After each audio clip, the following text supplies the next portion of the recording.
안녕하세요. 황당한 신우의 말과 그런 신우의 말이 일리 있다는 식으로 나오던 시부모님한테 경악을 금치 못하고 이혼하게 된 30대 여성입니다.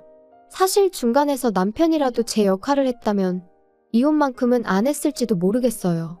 저는 원래 제가 결정한 일에는 어떻게든 책임을 지기 위해 최선을 다하는 성격이고 결혼 또한 어머니는 탐탁치 않아 하셨는데 제가 밀어붙인 일이었으니 제 나름대로 어떻게든 끌고 가보려고 했을 테니까요.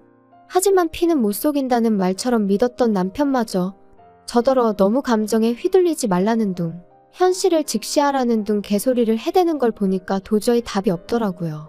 그리고 때로는 포기하고 단념하는 것도 용기 있는 결단이잖아요? 그래서 이혼을 결심했지요. 아무튼 세상엔 이런 이상한 사람들도 있다고 얘기를 하려고 타자를 치고 있긴 한데 또다시 그 집 인간들을 떠올리니까 벌써 온몸에 닭살이 돋네요. 대학을 졸업한 후 저는 서울 시내에 있는 광고회사에 들어갔습니다. 처음부터 제가 원해서 선택한 길이었고 그래서 박봉의 야근도 잦았지만 후회는 없었지요. 하지만 제 마음과는 달리 언젠가부터 건강이 축나는 듯 하더니 그만 출근길에 쓰러졌어요. 그나마 금세 다른 사람 눈에 띄었으니 망정이지. 급성 심근경색이었거든요. 제가 원래도 심장이 좀 안 좋긴 했는데 그래도 20대에 심근경색을 겪게 될 거라곤 상상도 못했는데 말이에요. 아무튼 이 일로 어머니께선 당장 회사를 그만두라며 크게 화를 내셨습니다. 세상에 건강보다 중요한 일이 뭐가 있냐 하시면서요. 그리고 저는 결국 어머니의 뜻대로 회사를 관뒀어요. 며칠 누워있으면서 이런저런 생각 끝에 내린 결정이었지요. 직장생활 7년이면 그래도 수고했다 싶기도 했고 그리고 이후로 그간 제가 모은 돈과 어머니의 도움으로 카페를 차렸네요. 뭐 얼마나 떼돈을 벌겠다는 건 아니었고 제 밥벌이 정도만 하면 좋겠다 싶었죠. 그런데 해보니까 제가 카페 운영에 꽤나 소질이 있더라고요. 카페 운영을 시작하고 5년이 넘어갈 땐 테이블 4개로 시작한 카페가 어느덧 2층짜리 매장이 되어 있었어요. 어머니 건물에서 하는 카페였고 그러니 어머니는 월세는 안 받겠다 하셨지만 그래도 꼬박꼬박 내가며 장사했습니다. 비록 매장을 차릴 때 도움을 받았지만 이후로는 가능한 모녀 사이는 모녀 사이, 사업은 사업, 제 나름대로 확실하게 하고 싶었거든요. 한편으론 감사한 마음을 그렇게라도 표현하고 싶기도 했고요. 한편 그렇게 앞만 보고 달려오다 보니 어느새 36이었는데 솔직히 그때까지도 결혼은 생각해 본 적이 없었습니다. 사실 어려서부터 결혼에 대한 환상도 없기도 했고요. 왜냐하면 저희 어머니가 할머니를 모시고 사시면서 시집살이를 호되게 겪으셨어요. 할머니께서 말 그대로 어머니 피를 말렸죠. 걸핏하면 밥상을 엎으시고 어머니 얼굴에 물건을 던지시고 그렇게 고약스러운 사람을 본 적이 없네요. 그리고 아버지란 사람도 결국엔 자기보다 한참 어린 여자한테 정신이 팔려서는 저희 어머니한테 이혼하자고 했어요. 자기 어머니를 17년 동안 모셨는데 미안하단 말 한마디 없이요. 그런데 그런 와중에도 아버지가 딱 하나 잘한 일이 있으니 그건 이혼할 때 재산이란 재산은 싹 다 어머니한테 넘겼다는 거예요. 자기는 사랑만 있으면 된다나 어쩐다나 해가면서. 참고로 이후로 할머니는 요양원으로 모셔졌다 거기서 1년도 못 계시고 돌아가셨고 바퀴벌레 한 쌍 같던 그 둘은 결국 헤어졌고 아버지란 사람은 어디서 어떻게 된 건지 모릅니다. 죽었든 살았든 관심도 없지만요. 그런데 그런 제 앞에 남편이 나타났어요. 남편은 제가 운영하는 카페의 유제품을 납품하는 사람이었는데 솔직히 처음엔 당연히 관심이 없었죠. 나누는 대화도 거기 두고 가세요. 여기 영수증이요. 이 정도밖에 없었을 정도니까요.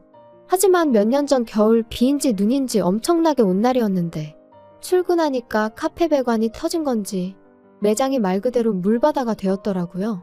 그래서 아르바이트생하고 죽어라 물 퍼내고 정리하고 있는데 그날도 납품하러 왔던 남편이 그걸 보고 기를 쓰고 자기 옷까지 다 버려가며 도와주더라고요.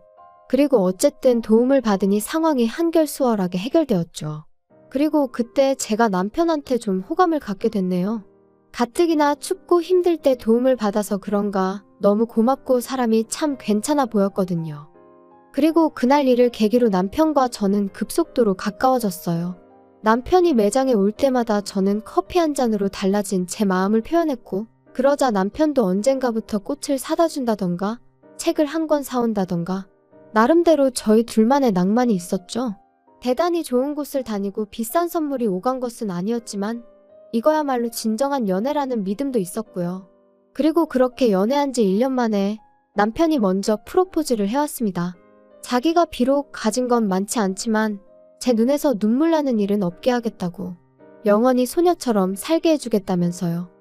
하지만 저희 어머니는 별로 탐탁치 않아 하셨어요. 17년을 살았어도 네 아빠 속을 알 수가 없었는데 고작 1년 사귀고 어떻게 알겠냐며, 꼭 결혼을 해야겠으면 하다못해 2년은 더 만나보라 말씀하셨죠.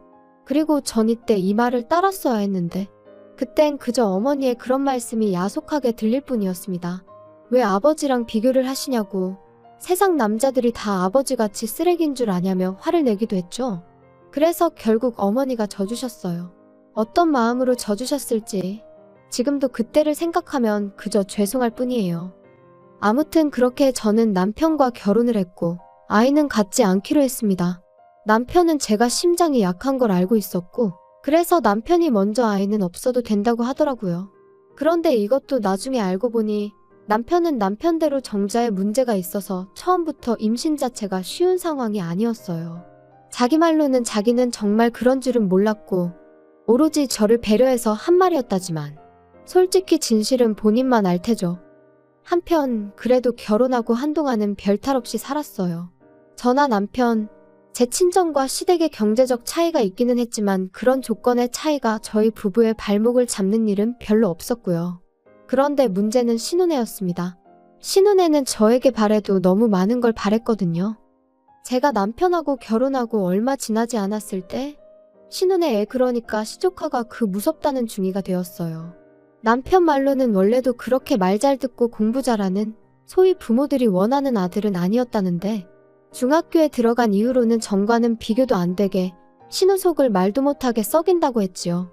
게다가 요새 아이들은 지갑 하나를 사도 옷 한 벌을 사도 명품만 찾는다더니 시조카도 마찬가지였나 봐요.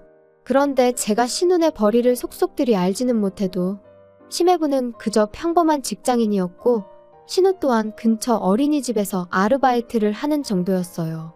그러니 그런 시조카의 요구를 매번 들어주는 게 쉬운 일은 아니었을 겁니다. 그리고 거기까지야 뭐 솔직히 들어주든 말든 그 집 사정이고 그 집 가정교육이니 제가 말을 얹을 게 아닌 거 알아요. 그런데 황당한 건 자기들이 못해주는 걸 제가 해줬으면 하고 노골적으로 바라더라고요. 시조카 또한 자기 부모가 못해주겠다 싶으면 저한테 노골적으로 요구를 해왔고요. 아이한테 이런 말을 하고 싶진 않지만, 그리고 지금도 여전히 신우가 시킨 게 아닐까 싶지만 명절도 아닌 날 숙모가 보고 싶다며 카페에 오는 아이였어요. 정말 제가 보고 싶어서 오는 게 아니라 오면 제가 그냥 돌려보낼 수가 없어서 몇만 원이라도 쥐어보내니 그걸 받으러 오는 아이였지요. 안 줬으면 될 거 아니냐? 누군가는 그럴 거예요. 실제로 나중에 신우도 그런 소리를 했고요. 그런데 애가 1시간씩 버스를 타고 왔다는데 누가 그냥 돌려보낼 수가 있을까요? 그뿐만이 아니에요. 온 가족이 모인 자리에서 좀 있으면 제 생일인데 선물 사주실 거죠? 생일이야? 글쎄, 뭐가 필요한데? 운동화 사줄까? 에이, 운동화 말고요. 핸드폰 사주세요.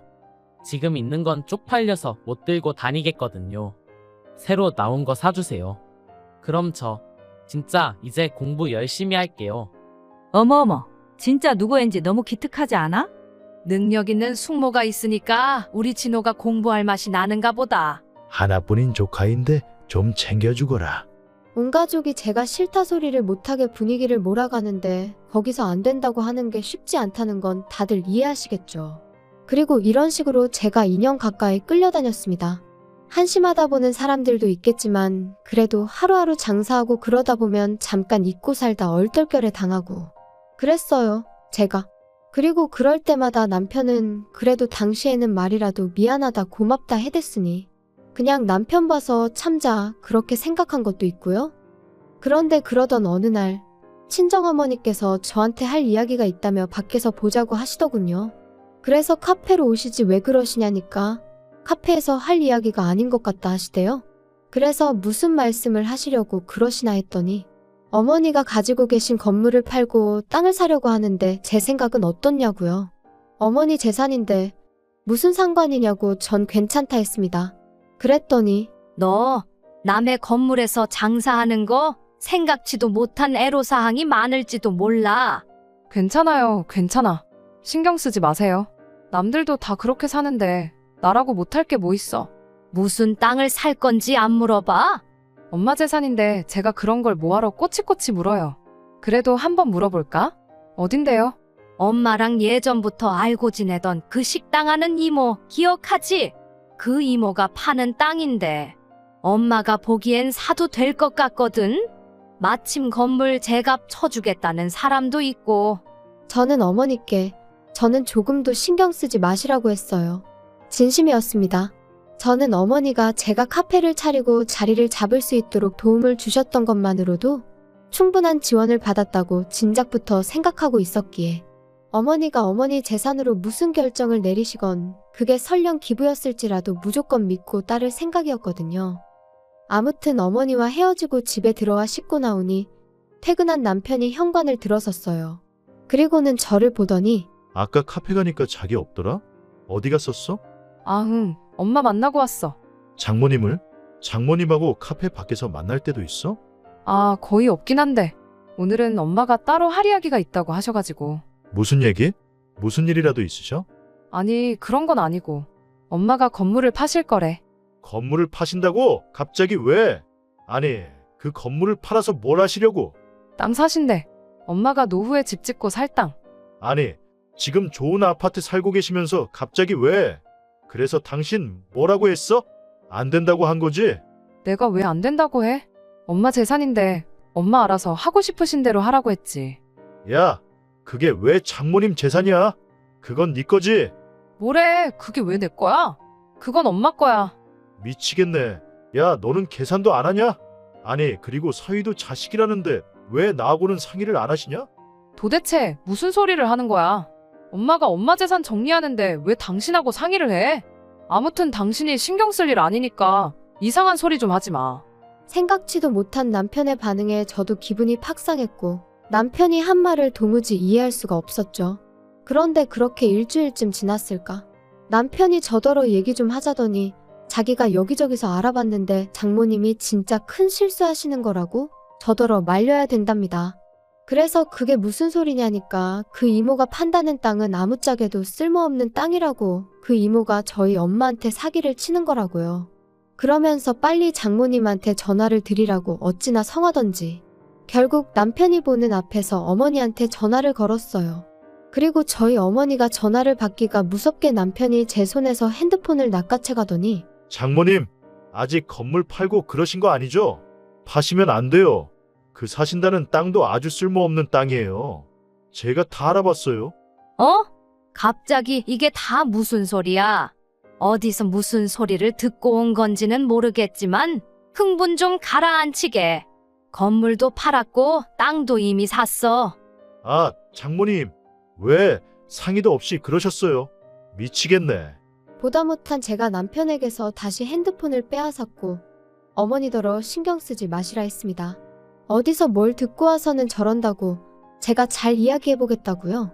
하지만 통화가 끝난 이후로도 남편은 어째서인지 화를 가라앉히지 못하고 씩씩거리더니 장모님이 대단히 큰 실수를 하신 거라면서 저한테도 너무 실망인이었더니 게다가 그게 끝이 아니었습니다. 이튿날 아침이 밝기가 무섭게 누군가 저희 집 현관문을 쾅쾅 두들겼고 내다보니 어쩐 일로 신우의 시매부의 시부모님까지 온 가족이 총출동을 했더라니까요. 아니, 이 시간에 다들 연락도 없이 무슨 일이세요? 내가 말도 안 되는 소리를 듣고 밤새 잠을 못 잤어. 아니, 올케 엄마가 건물을 팔고 뭐 땅을 샀다며? 그래서 내가 등기부등본을 떼봤더니 정말이더라. 근데 영규가 하는 말이 그 땅에 아무짝에도 쓸모가 없는 거라는데 이게 다 무슨 얘기야? 아니, 등기부등본을 확인하셨다고요? 진짜 미치겠다. 왜들 이렇게 저희 엄마 하시는 일에 관심들이 많으세요? 당연한 거 아니야? 그거 다 네 거잖아.